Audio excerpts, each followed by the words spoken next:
ভাইরা আমার, রমজানের রোজা কিন্তু আমাদের সাথে কথা বলে, আমরা বুঝি না। কি কথা বলে বলবো? ভাইরা আমার, রমজানের রোজা আমাদেরকে বার্তা দেয়, মেসেজ দেয়। কি মেসেজ দেয়, কি বার্তা দেয়? রমজানের রোজা বলে যে দেখো, তুমি আমাকে ধারণ করে অর্থাৎ রোজা রেখে সিয়াম পালন করে তুমি খাও না, পান করো না, যৌনাচার করো না। কেন করো না? আল্লাহর ভয়ে। সম বা সিয়াম বা রোজা এটা আমাদেরকে বিরত থাকা শিখায়। কিভাবে বিরত থাকা শিখায়? আপনি রোজা রাখছেন, খুব ক্ষুধা লাগছে, খানাও আছে। রোজা রাখছেন, খুব পিপাসা লাগছে, আবার খানাও আছে, পানিও আছে সামনে, মানুষ খায়। তখন এই যে ক্ষুধাও আছে, আবার সামনে খাবারও আছে, কিন্তু সে খাচ্ছে না, তাহলে সে কি করলো? বিরত থাকলো। আচ্ছা, আপনারা বলেন, রমজান মাসে আমরা যে খাই না বা পান করি না রোজা রেখে, আমাদের বাসা যে খাবার থাকে হালাল খাবার, কোনো চোরাই টাকা দিয়ে কিনা না, রতের কামাই করা, পরিশ্রম করে উপার্জন করে আপনি কামাই করছেন, সে কামাই করা টাকার খাবার আপনার ঘরে আছে, আপনি এক বোতল পানি দোকান থেকে কিনে আনছেন, সম্পূর্ণ হালাল। কিন্তু এই হালাল খানাটা পর্যন্ত রমজান মাসে দিনের বেলায় খাওয়া যাবে কি যাবে না? রোজা রেখে এই হালাল খানাটাও খাওয়া। যেই রমজান মাসে আল্লাহ তাআলা দিনের বেলায় হালাল খানাটা পর্যন্ত খাওয়া নিষেধ করে দিয়েছেন, তাহলে সেই রমজান মাসে রোজা রেখে আপনি যদি মিথ্যা কথা বলেন, হারাম কথা বলেন, গালিগালাজ করেন, মন্দ কথা বলেন, মিথ্যা কথা বলেন, তাহলে সেটা কত বড় জঘন্য অপরাধ হতে পারে আপনি চিন্তা করেন। যে রমজান মাসে দিনের বেলায় হালাল খানা পর্যন্ত আল্লাহ তাআলা সেখান থেকে বিরত থাকতে বলছেন, তাহলে হারামগুলো থেকে বিরত থাকার গুরুত্ব কত বেশি। রমজানের রোজা আমাদেরকে বলে, দেখো, তুমি যখন ক্ষুধার্ত থাকো রোজা রেখে, তোমার সামনে খাবার থাকে তবুও তুমি খাও না, তোমার যখন পিপাসা লাগে তোমার সামনে পানি আছে তারপরও তুমি খাও না। এমনকি মানুষের সামনেও মানুষ রোজা রেখে খায় না, আবার মানুষের চোখের আড়াল হলেও রোজা রেখে কেউ চুরি করে খায়। পিচি পোলা মানতে খাইতে পারে, তাও খায় না মনে হয়।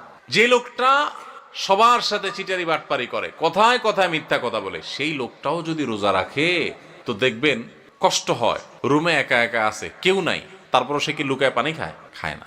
কেন খায় না? কারণ যেই আল্লাহর জন্য রোজা রাখছে, এই রুমে কেউ না দেখলে কি হবে? সে আল্লাহ দেখেন, তার ভয়ে সে কিন্তু কিছু খায়। রোজা আমাদেরকে বলে, ও রোজাদার, ও আল্লাহর বান্দা, তুমি যে আল্লাহর ভয়ে রোজা রেখে পানিটা খাচ্ছ না, তোমার পিপাসা আছে, খাবারটা নিচ্ছ না, তোমার ক্ষুধা আছে, তারপরও কেউ দেখতেছে না, সিসি ক্যামেরাও নাই, রুমে দরজাও আটকানো, ফ্রিজে খাবার আছে, ঠান্ডা পানি আছে, সবকিছু আছে, ক্ষুধা তৃষ্ণাও আছে, তারপরও তুমি খাচ্ছ না, পান করতেছো না, কেউ দেখছে না, তারপরও তুমি করতেছো না কেন? তোমার বিবেককে জিজ্ঞাসা করো। কারণ তুমি আল্লাহকে ভয় করো, আল্লাহ তোমাকে নিষেধ করেছেন খেতে, সেজন্য খাচ্ছ না। তো তুমি যখন মোবাইলে হারাম জিনিস দেখো, তুমি যখন কারোর হক নষ্ট করো, তুমি যখন কারোর ক্ষতি করো, তুমি যখন একটা গালিগালাজ করো, তুমি যখন কারোর পিছনে সমালোচনা করো, তুমি যখন নামাজ পড়ো না, তুমি যখন গুনাহের কাজ করো, তুমি যখন খারাপ কাজ করো, তখন তোমার বিবেক কেন জাগে না? তোমার আল্লাহ তো সেটাও দেখতেছেন, আল্লাহ তো সেগুলোও নিষেধ করেছেন। যেই আল্লাহর নির্দেশ মানার কারণে তুমি রমজান মাসে রোজা রেখে ক্ষুধার্ত পিপাসার্ত থাকার পরেও মানুষ না দেখলেও পানাহার করো না, তাহলে সেখানে মানুষ না দেখলে চুরি করে মোবাইলে হারাম জিনিস দেখা, হারাম কাজ করা, এগুলা তুমি কিভাবে করো? আমাদের রোজা আমাদেরকে এই কথাটা সারাদিন বলতে থাকে। কথা কি বুঝাইতে পারছি ভাইরা আমার?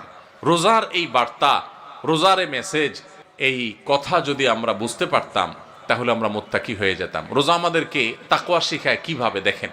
তাকওয়া মানেই হলো আল্লাহর ভয়ে, আল্লাহর আদেশগুলো মানা, আল্লাহর নিষেধ থেকে বেঁচে থাকা, যে আমার আল্লাহ দেখছেন।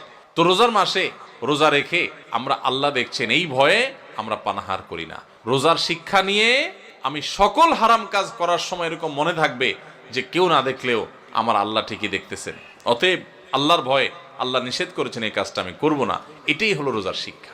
ভাইরা আমার, রোজার এই শিক্ষা যদি আমরা গ্রহণ করতে পারি, আমরা যদি মুত্তাকি হইতে পারি, তাহলে রোজা সার্থক। আর যদি সেটা না পারি, তাহলে এই রোজা সার্থক না, এই রোজার উপকারিতা আমরা পাইলাম না।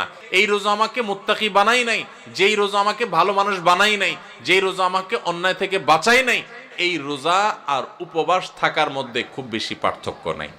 আমার কথা না, আমাদের প্রিয় নবী সাল্লাল্লাহু আলাইহি সাল্লামের কথা। তিনি বলেছেন, মাল্লাম ইয়াদা কাওলাজ যুরি ওয়াল আমালি বিহি ফালাইসা লিল্লাহি হাজা আন ইয়াদা তাআমাহু ওয়া শারাবাহু।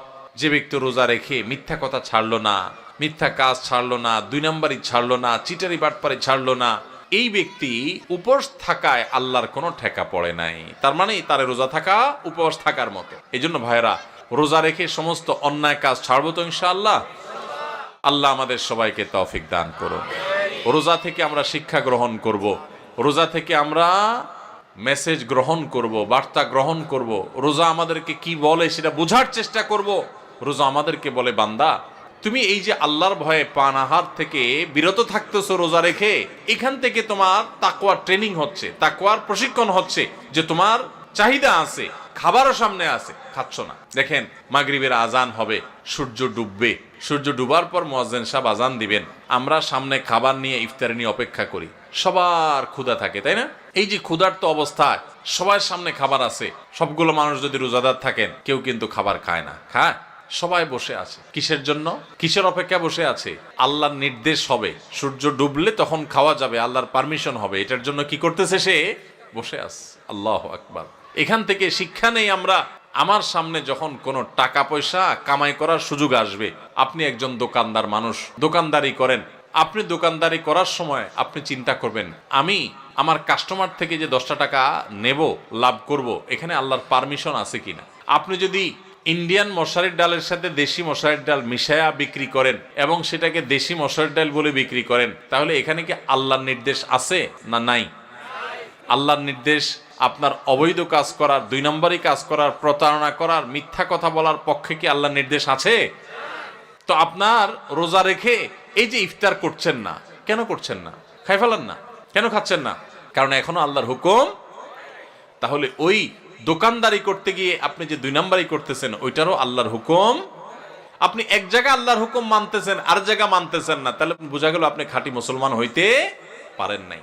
যেই রোজাদার রোজা রাখার পর এই জিনিসটা শিখতে পারছে যে হাইরে, রোজা তো আমাকে বলে যে তুমি আমাকে রাখার পর যেভাবে আল্লাহকে ভয় করতেছো, এখান থেকে ট্রেনিং নিয়ে তুমি সারা বছর সব ক্ষেত্রে আল্লাহকে ভয় করে চলবা। আল্লাহ আমার জন্য হারাম করছেন, আমার কষ্ট হবে, আমার টাকার দরকার, আমার অনেক অভাব আছে, তারপর আমি 2 নম্বর পথে কামাই করব না। আমার অনেক জেদ হয়েছে, আমার অনেক গোসা হয়েছে, তারপর মুখ দিয়ে একটা খারাপ কথা বলবো না। আমার গায়ে অনেক জোর আছে, অনেক বাহুতে ক্ষমতা আছে, তারপরে একজনের প্রতি জুলুম করব না। এটাই রোজা আমাদেরকে শিখায়। ভাইরা আমার, সারা দেশে লক্ষ লক্ষ মানুষ আমরা রোজা রাখি, কিন্তু আমাদের জীবনে কোনো পরিবর্তন নাই। আমরা রোজা রাখি, দুর্নীতি করি, রোজা রাখি, ঘুষ খাই, রোজা রেখে আবার আমরা মিথ্যা কথা বলি, রোজা রেখে আমরা আবার চিটারি বাটপারি করি, রোজা রেখে আমরা আবার মানুষের হক নষ্ট করি, রোজা রেখে আমরা অনেকে গালিগালাজ করি, রোজা রেখে আমরা অনেকে মানুষের অধিকার নষ্ট করি। কারণ ওই যে রোজার মর্ম আমরা বুঝতে পারি নাই। ভাইরে, শুধু ইফতার আর সাহরি খাওয়ার নাম রোজা না, এটাতে রোজার স্ট্রাকচার দাঁড়ায়, কিন্তু রোজা ফাইনাল হয়, কমপ্লিট হয়, ফিনিশিং হয়, পূর্ণাঙ্গতা পায় যদি রোজা রেখে আপনি মুত্তাকি হইতে পারেন, যদি রোজা রেখে আপনি হারাম কাজ ছাড়তে পারেন, যদি রোজা রেখে আপনি খারাপ কাজ ছাড়তে পারেন। নবী করিম সাল্লাল্লাহু আলাইহি ওয়াসাল্লামের সেই হাদিসের দিকে তাকান, তিনি কি বলেছেন? মাল্লাম ইয়াদা কাওলা যুরি ওয়াল আমাল বি, যে ব্যক্তি মূর্খতা সুলভ কাজ ছাড়লো না, মিথ্যা কথা ছাড়লো না, মিথ্যা কাজ ছাড়লো না, গুনাহ এবং পাপাচার এগুলা ছাড়তে পারলো না, ওই ব্যক্তির রোজা রাখা আর উপোস থাকা সমান। তার উপোস থাকায় আল্লাহর কোনো ঠেকা পড়ে নাই।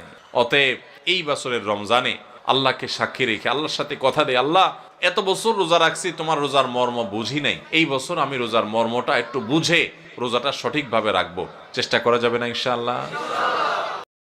আসুন্নাহ ফাউন্ডেশন, উম্মার স্বার্থে সুন্নাহর সাথে।